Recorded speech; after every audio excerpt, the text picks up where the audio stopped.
श्री स्वामी समर्थ. श्री स्वामी समर्थ या चॅनलवरती आपलं 55 झंझे या चॅनलवरती आपलं स्वागत आहे.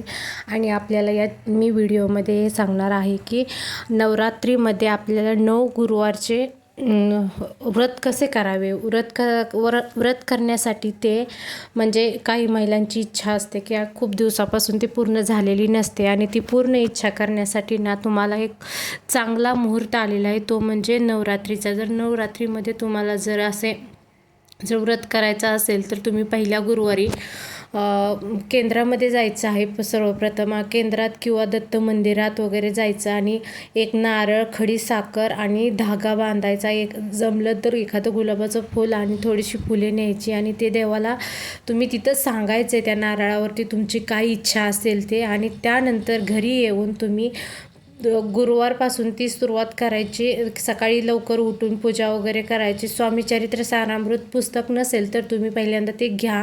एखादी मूर्ती स्वामी म्हणजे तुम्हाला आता हे व्रत करायचे म्हणल्यानंतर तुम्ही स्वामींची मूर्ती पहिली घ्या. त्यासाठी तुम्ही अशी मूर्ती घ्या की ते आपल्याला त्या मूर्तीवरती ना अभिषेक करता आला पाहिजे चांगला. दूध, दही किंवा पंचामृताने केला तर खूपच चांगलं. आणि त्यासाठी आपण काय केलं पाहिजे, पहिल्यांदा मूर्ती आणा, एखादा फोटो असावा आणि ते स्वामीचरित्र सारामृत आपल्याला त्या गुरुवारच्या दिवशी वाचायचं आहे. आणि खरं सांगायचं झालं तर मी स्वतः 11 गुरुवार केले आणि त्या 11 गुरुवारमध्ये मला एवढा छान अनुभव आलेला आहे. स्वामींनी माझी अडकलेली लाईफ एवढी सुरळीत केलेली आहे. आणि म्हणून मी सांगते, खरंच महिला असो अगर पुरुष असो, पण प्रत्येकाने हे व्रत केलं पाहिजे असं मला वाटते. कारण स्वामींची शक्ती खूप म्हणजे त्यांचं सांगण्या इतकं म्हणजे मला शब्दातही मांडता येणार नाही, एवढा मला मोठा अनुभव आलेला आहे. आणि स्वामींमुळे तुम्हाला सुख, शांती, समृद्धी, धन, दौलत, ऐश्वर्य जर लाभायचं असेल, घ्यायचा असेल त्याचा लाभ, तर खरंच तुम्ही हे व्रत करा. 9 करा, 5 करा, 11 करा, तुमच्या मनाला जे येईल तितके करा. पण एक लक्षात ठेवा, मांसाहार करायचा नाही. म्हणजे जो उपवास करणार आहे तो माणूस, व्रत करणार आहे जी व्यक्ती, त्या व्यक्तीने पूर्ण ते 9 गुरुवार, 5 गुरुवार किंवा 11 गुरुवार असू देत, तर तोपर्यंत मांसाहार कसलाही प्रकारचा करायचा नाही. आणि जर घरात एखाद्या मंडळीने जर खाल्लं दुसऱ्या इतर वेळेस तरी चालतं, पण जो माणूस तो उपवास करणार आहे त्याने खायचं नाही. आणि स्वामीचरित्र सारामृत त्या दिवशी दररोज पूर्ण वाचायचं. दररोज 3 अध्याय वाचायचे आणि गुरुवारच्या दिवशी पूर्ण अध्याय वाचायचा आहे.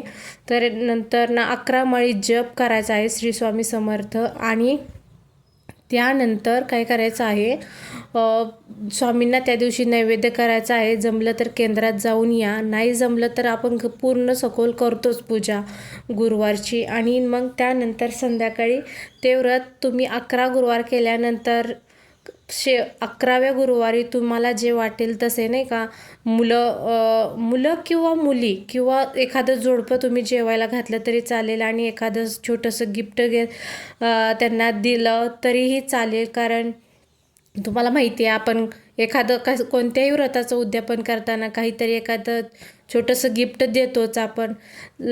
जितकं म्हणजे मला तर असं मी तसे 9 मुलं घातले होते, मी 11 गुरुवार केले होते, पण तुम्ही तुमच्या इच्छेनुसार कितीही घालू शकता. आणि असं हे जेव्हा तुम्ही व्रत फॉलो करता किंवा असं व्यवस्थित करता ना, तर खरंच स्वामींचा अनुभव येऊन जातो. आणि खरंच खूप छान अनुभव आलेला आहे मला.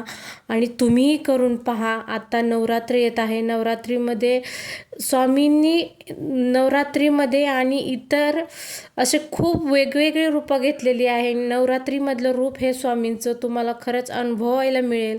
खरंच स्वामींचं चमत्कार कसे असतात ते जेव्हा आपण भक्तीत त्या विलीन होतो तेव्हा ते भक्तीचं फळ नक्की देतात. आणि स्वामींनी दिलेला शब्द हा कधी वाया जात नाही. श्री स्वामी समर्थ. जय जय स्वामी समर्थ.